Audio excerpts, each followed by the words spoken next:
Japan जाइए, आप Taiwan जाइए, आप चाइना जाइए, आप अमेरिका जाइए, लेकिन कम से कम गोलियां चलवाना तो बंद कीजिए। कानून व्यवस्था चौपट, जनता में दहशत, सरकार मस्त, जनता पस्त, हालात बहुत खराब है, गोलियां चलती रहेगी और सरकार जापान घूमती रहेगी। हो गए, अब ये हमको गाली देना बंद करो और राजस्थान की बच्चियों को, विधायकों को, राजस्थान की आम जनता को गोलियों से बचाओ। जयपुर में विधायक रफीक खान के घर पर हमला होता है और जब मैं खुद वहां दौरा करने जाता हूं तो पूरे पड़ोसी दहशत में है।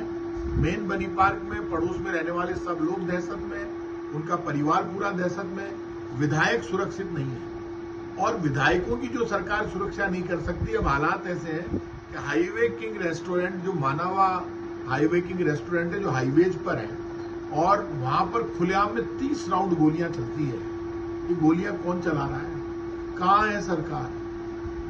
और सरकार में गृह विभाग मुख्यमंत्री भजनलाल जी शर्मा के पास है।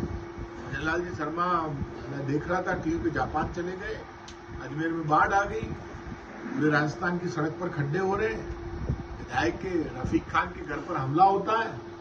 हमले की साजिश की लोगों में चर्चा है कि बीजेपी कार्यालय में बैठकर तय किया जाता है कैसे हमला होगा, राजनीतिक रंग दिया जाता है। आज तक उनके परिवार को सुरक्षा नहीं दी जाती और अपराधियों के हौसले बढ़ गए और इतने बढ़ गए अपराधियों के हौसले, आप समझ लीजिए कि हाईवे किंग पर खुलेआम 5 करोड़ रुपए की पर्ची दी जाती है, 30 राउंड फायर किए जाते हैं, कोई डर नहीं है। अपराधियों में डर होना चाहिए, उल्टा हो रहा है। विधायकों के परिवार में डर है, जहां विधायक अपने के कारण पड़ोसी सुरक्षित महसूस करते थे, उन पड़ोसियों में दहशत का माहौल बन गया। बड़े बड़े बिजनेसमैन डरने लगे, चुपचाप कई लोग तो पैसे देने लगे। और मुख्यमंत्री जी को ना जिन बच्चियों के साथ रेप हो रहा है, कानून व्यवस्था चौपट हो गई, ना उनके इलाज की व्यवस्था करते हैं, ना उन बच्चियों से मिलते हैं, ना उनके परिवार से मिलते हैं और सरकार जापान चली जाती है। सरकार के अधिकारी जापान चले जाते हैं। आप जापान जाइए, आप ताइवान जाइए, आप चाइना जाइए, आप अमेरिका जाइए, लेकिन कम से कम गोलियां चलवाना तो बंद कीजिए।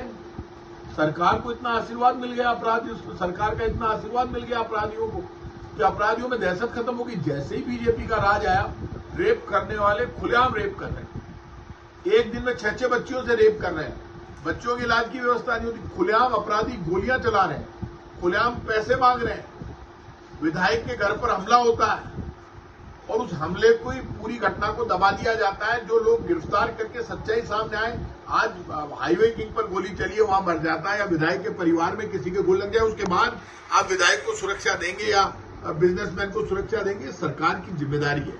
या तो मुख्यमंत्री को ये घोषणा कर देनी चाहिए कि ना तो गृह विभाग, हालात ये कि जब हाईकोर्ट ये कहता है कि आप जवाब दीजिए, आप क्यों नहीं कर रहे, अभियोजन स्वीकृति क्यों नहीं दे रहे भ्रष्टाचार के मामलों में, तो आप मुझे ये बताइए कि ये जो सारा मामला हुआ तब आप अभियोजन स्वीकृति देते हैं।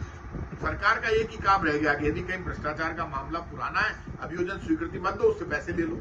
तो भ्रष्टाचार में भी भ्रष्टाचार, और जब हाईकोर्ट का डंडा पड़ता है तो आप पर परमिशन देते हैं। हाईवे किंग पर जो गोलियां चली है, 30 राउंड गोलियां चलना, विधायक रफीक खान के घर पर हमला, बच्चियों से रेप, कानून व्यवस्था चौपट, जनता में दहशत, सरकार मस्त, जनता पस्त, हालात बहुत खराब है, गोलियां चलती रहेगी और सरकार जापान घूमती रहेगी। इससे बड़ा पाप कुछ नहीं हो सकता। हम फिर कह रहे हैं सरकार से कि आपको 9 महीने हो गए, अब ये हमको गाली देना बंद करो और राजस्थान की बच्चियों को, विधायकों को, राजस्थान की आम जनता को गोलियों से बचाओ। यदि नहीं बचा सकते तो जवाब दो, तो जनता अपना फैसला करे।